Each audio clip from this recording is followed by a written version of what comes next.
Bismillahirrahmanirrahim. Assalamualaikum warahmatullahi wabarakatuh. Baiklah, hari ini kita akan belajar tentang sistem bilangan real.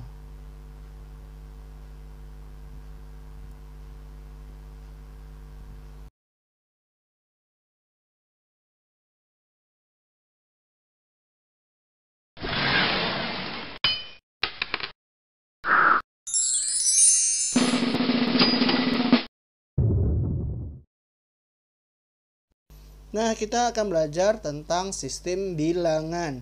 Sistem bilangan yang paling sederhana disebut dengan bilangan asli.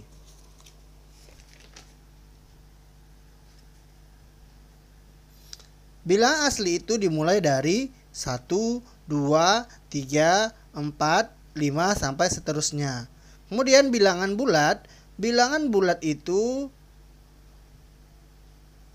dimulai dari tak hingga negatif sampai tak hingga positif. Berarti ada bilangan bulat positif dan bilangan bulat negatif. Berikutnya ada bilangan rasional, bilangan rasio, bilangan perbandingan. Berarti kalau perbandingan berbentuk M per N atau A per B, di mana penyebutnya atau N atau B-nya itu tidak boleh sama dengan 0. Bilangan tak rasional berarti tidak rasio, tidak bisa berbentuk perbandingan. Maka bentuknya adalah akar 3, akar 7, akar 2, akar 5, dan pi. Pi itu pendekatannya 22/7. Oke, selanjutnya bilangan kompleks. Bilangan kompleks itu berbentuk A ditambah B akar dari negatif 1. Di mana A dan B itu adalah bilangan real. Nah, diingat konsep ini ya.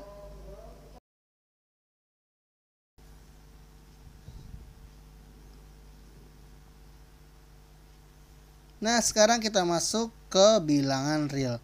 Bilangan real itu apa? Sekumpulan bilangan rasional dan tak rasional yang dapat mengukur panjang bersama-sama dengan negatifnya dan nolnya kita namakan dengan bilangan real. Bilangan ini disebut koordinat titik tersebut. Kemudian garis koordinatnya dihasilkan diacu dengan garis bilangan real. Garis bilangan real itu berarti bilangan real itu terdiri dari apa? Bilangan bulat, bilangan asli, bilangan rasional. Maka kalau kita definisikan bilangan real itu termasuk apa? Bilangan real itu merupakan bilangan asli yang anggotanya bilangan asli, yang anggotanya bilangan bulat, dan anggotanya adalah bilangan rasional.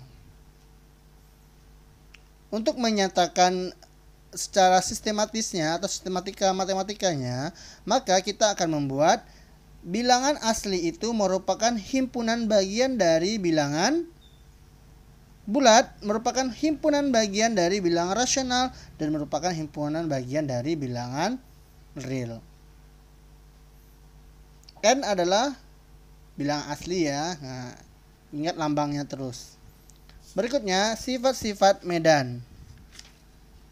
Untuk kita melakukan operasi bilangan, kita harus mengingat sifat-sifat atau hukum-hukum yang harus dipergunakan dalam operasi bilangan.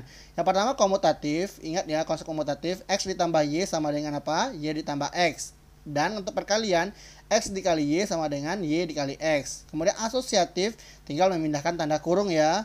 Kemudian distributif, menjabarkan, berarti X kali Y ditambah X dikali Z. Ingat ya, untuk elemen identitas berarti kalau penjumlahan ditambah dengan 0 kembali ke dirinya bilangan itu sendiri. Kalau dikali 1 kembali ke bilangan itu sendiri. Inverse, untuk penjumlahan untuk menjadi 0 maka dijumlahkan dengan bilangan yang negatifnya.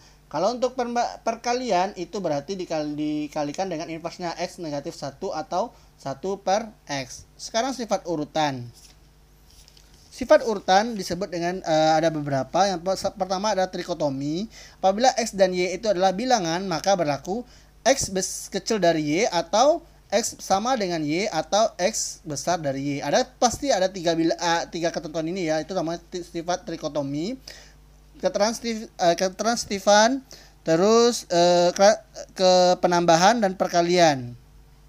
Kalau penambahan apabila ditambah satu bilangan, maka tetap ya X tambah Z kecil dari Y tambah Z apabila X-nya kecil dari Y. Seperti itu ya.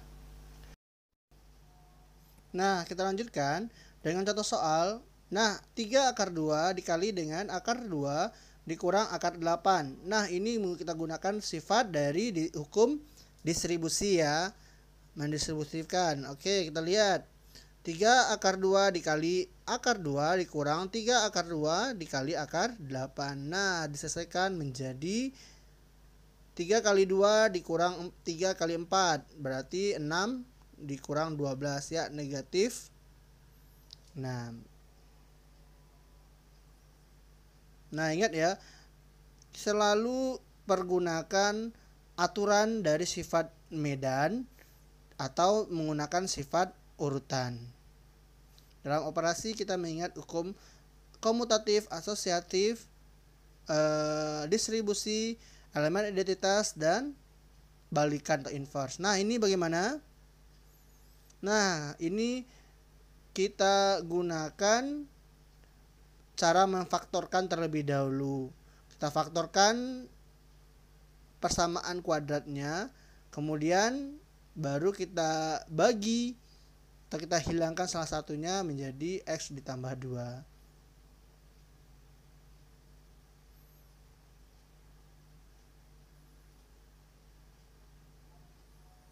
Nah, ada latihan, silakan dibahas lagi dengan menggunakan aturan yang sudah kita pelajari. Silakan dikerjakan dengan baik dan selamat berlatih dalam menyelesaikan masalah berikut.